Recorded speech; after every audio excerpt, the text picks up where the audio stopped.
Welcome to the main interview on Kwacha. Good morning, Zambia. Today we are talking tourism. I'm sure a lot of you people, especially in Livingstone, have seen quite a number of developments in terms of tourism development. Today we are talking to the coordinator for the Great TDP, Chinala Hawasimbi.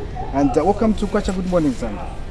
Thank you so much, Kelvin. Good morning, viewers. Good to have you again in Livingstone after having been here last year.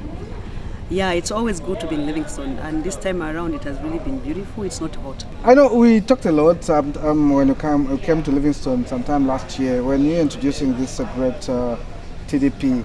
I mean, how far have we gone now? We did indicate before that the project, we did engage Keiju, constructing company, which will be working on the 8.31 kilometers for the period of about 9 months. So you are not seeing any yellow equipment right now because the first 3 months of the project, of the 9 months, we have to design the roads. Why are we doing this? We need to do social and environmental safeguards. This is a World Bank project and such issues are critical. So what we have done now is, as we are speaking, the consultant who's designing these roads is on the ground.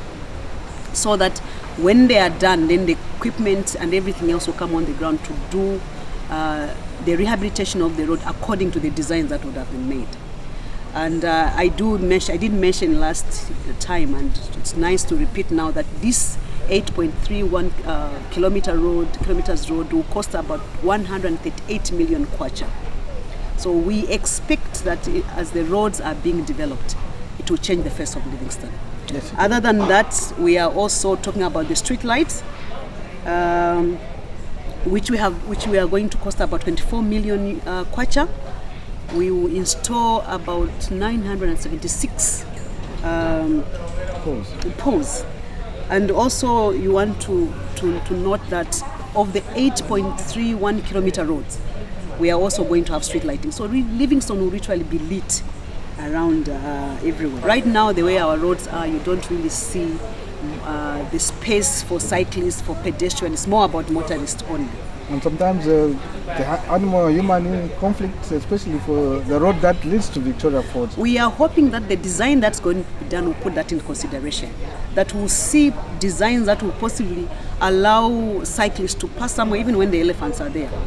That's our hope from the project point of view. So we signed the contract for this designing of the cycle lanes. We are not limiting to only this. It needs assessment. We want to understand, engage stakeholders. What do we need? Is this what we require as Livingstone? If we need it, where should it be? Then we'll have routes identification within Livingstone. We'll have detailed design, including specifications. We'll have integration with existing infrastructure, environmental and social impact assessment, stakeholder engagement and consultations, and then, of course, at the end of it all, we don't just want to have a cycle lane and then it's done. We are hoping we can make it into a business issue. So we will have also a back sharing proposal that the consultant will do.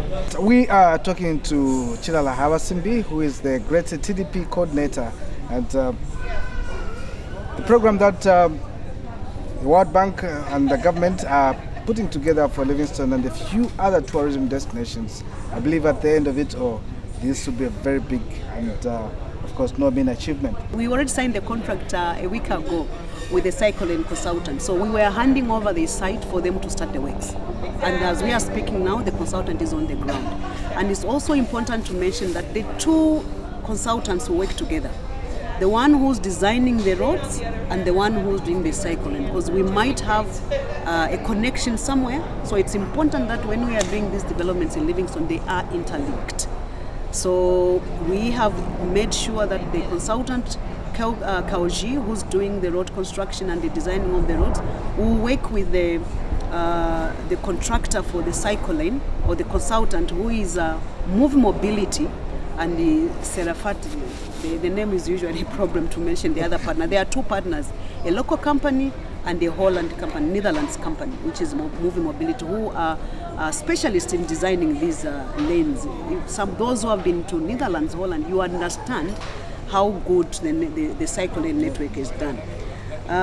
So we are also doing another assignment, which is a baseline study. In as much as we're developing all these areas, so this baseline study is happening in Livingstone, And it's also happening in Sumbu, it's happening in Kalabo, it's happening in Ikeleng. The idea is, before we even spend so much money, for instance, dealing with the communities, we want to understand what is the current situation.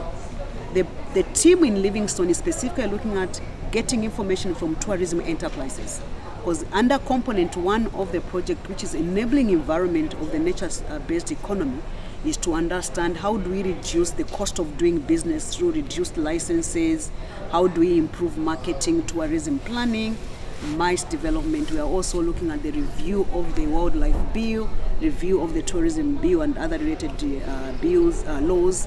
We are also looking at the matching grant component of it. We were giving about 2.5 million kwacha to 3 communities in Sumbu that are going to engage in game ranching, that are going to engage in beekeeping, in forest management activities.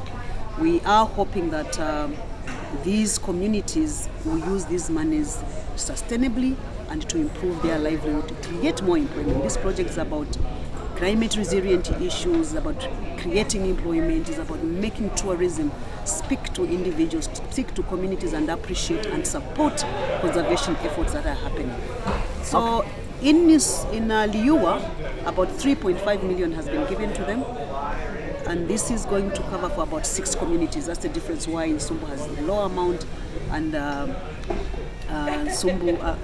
Liuwa Kalabo has got 3.5 million. The idea to make sustainability, what the project has done is to identify what we call mentors and co-investors. So the communities won't work alone. Okay, now under a minute, since we are end out on this interview, what word do you have to the Livingstone public there? I mean, what should they expect out of this great program? For the Livingstone community, we are into this together. We cannot develop Livingstone without you. And may I recommend the Livingstone City Council, the town clerk, the mayor, and also the district commissioner, for they have been at hand to help us implement this project on the ground. The community, the public are part and parcel of this development. They have to safeguard this, whatever we are doing. They have to bring in sanity. I know the Livingstone City Council has been communicating for people, for instance, to keep their surrounding clean. Please buy into this idea.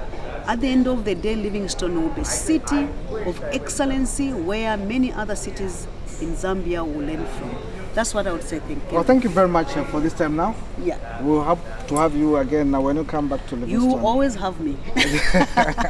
At that time, I'm sure all these projects would have kick-started. Yes, they are already on the ground. Good. Yes. Well, we are talking to Chilala Hawasimbi, who is the great TDP coordinator. And from what she had shared so far, I believe that out of this project, tourism will really thrive here in Livingstone and in other places dotted across the country. Keep watching Kwacha. Good morning, sir.